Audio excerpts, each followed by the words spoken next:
Hey guys, we're back with another video of DSP crying, as usual. This time he's crying about how people don't take him seriously or fuck with him in any way, shape, or form. I can't imagine why that would be. It's not like you fucked over every single person you've ever worked with. Shout out to Rambo, and Howard, and Diaphone, and Keemstar, and LTG, and RTU. And Respect the Pack, and Machinima, and Ariad Lord. I mean, the list goes on. Anybody that this guy's ever fucking worked with, he fucked over. So, I'm not surprised. Obviously, much love to Doodys Streams for the upload, as always. Does fine work. Make sure you go check him out. The link's in the description. But now let's get into the video. What about online challenges against good players? I already said I would do that. Did I not? Did I not say about a month ago? I laid out the challenge. I said, hey, anyone out there who wants to do maybe an online, exhibition set, no shit talk, no disrespect whatsoever, but have a very respectful set against each other. Is that what you thought you were doing with LTG the other day? You thought that was no shit talk, no disrespect, a respectful match against each other? Even though you spent hours on hours talking shit about this guy and misunderstanding everything he said because you guys don't use the same vocabulary? Is that what you thought you were doing? I would be down for that. I have a couple characters now that I feel that I can hang with, probably Blanca and Honda. Maybe I could practice a little bit more with my Lily or my Zengi for whoever, and I could try to hang with them too, but I would be down for that if someone was interested in that. But no one's really cared. No one cares about me. Newsflash, DSP, no pro fighting game player wants to fucking deal with you. You've got a bad stigma, rightfully so. You guys don't understand that. We're living our bubble here, right? This is my bubble. DSP gaming is definitely a bubble. Wow, nobody cares about me. That's not true though, Dave. We care about you. All your detractors, we care. But we're the only people who care. And we definitely don't care the way you want us to. Right? Here, you guys have a ton of fun with me. Outside of this bubble, no one cares about Darkside Phil. Nobody. Saying your community is in a bubble is putting it lightly. And it's not necessarily a good thing that it's in a bubble. So no one out there saying, oh, Darkside Phil is playing Street Fighter 6 and laid down the challenge. I'm gonna no one cares. Nobody gives a shit. Have you ever thought about why these people don't pick up your challenge, though? I mean, it's as simple as getting online and playing a couple of matches, which they were gonna do anyway. I think the problem is that it's you, and you are, well, you're you. Nobody gives a shit. It is what it is, though. It is what it is.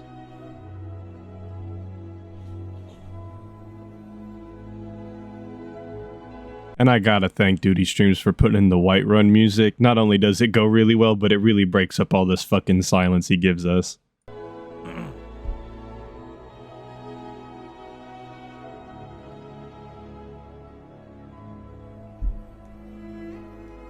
Challenge Chris G. Well, certainly if I played Chris G today, it would be different than that first run. That first run during the beta, I had no clue what the hell I was doing. Let's take a look at that excuse segment at the end of him fighting Chris G in the Street Fighter 6 beta, because this is gold. I'm at a loss. I really am. I'm at a loss. How he was reacting so well. And that fucking medium. Oh my god, he did a spinning kick up the stairs. And that fucking whatever that kick is, I don't know if that's a low medium kick with Jamie.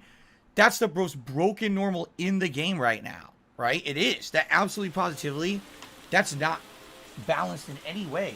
How do you have a medium kick that's instantly hitting everything? It's an instant. There's no startup to that move. That's just you're instantly hit.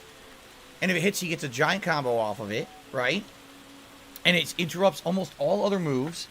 And it's completely safe if blocked. Like, I'm completely blown away that he has that normal. So yeah, I don't know why Chris G would even waste his time fighting you again. That was clearly one-sided and not worth doing. And definitely not worth doing again when it was as one-sided as it was. And he obviously had practiced a bit, and he kicked my ass with Jamie. I was like, why is Jamie's low-medium kick beat everything I do? Today, that's like not even a problem, right? Like, even if it's high priority, I mean, now I'm not even using characters that's an issue.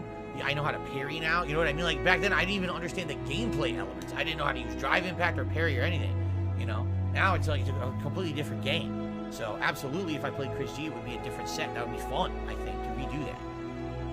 I mean, it might be fun for us to see you get your ass kicked some more, but I don't know if it would be fun for you.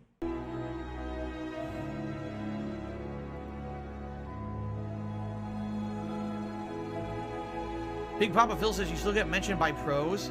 I was watching a pro play Street Fighter 6. He was getting countered over and over. He couldn't even press a button. He said, I feel DSP's pain now. Did he really say that? That's great. That's great. My initial thought on this is to ask for what fucking pro player is mentioning DSP willingly, but my second thought is that when he said that, I don't know if he meant because he was getting countered again and again, or if because he was losing again and again, because if he's losing again and again and feeling like DSP, that's kind of funny. Did I know I played Sajam the first day I was playing Rashid? Someone had mentioned it, but I don't know what his online account is, so I don't know anything about it. I heard he's a nice guy. Didn't he do commentary at EVO for like the finals? So apparently he's very well liked in the community.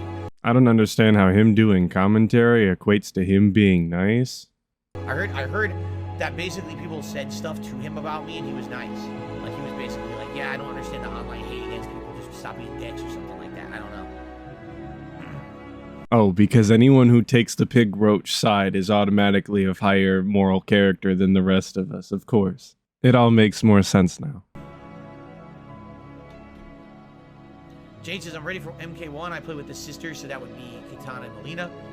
Reptile, Havoc, Smoke, Sub-Zero, and Scorpion. I've heard they're bringing back a lot of characters from the 3D era of Mortal Kombat for this one. Here he goes again, calling games 3D.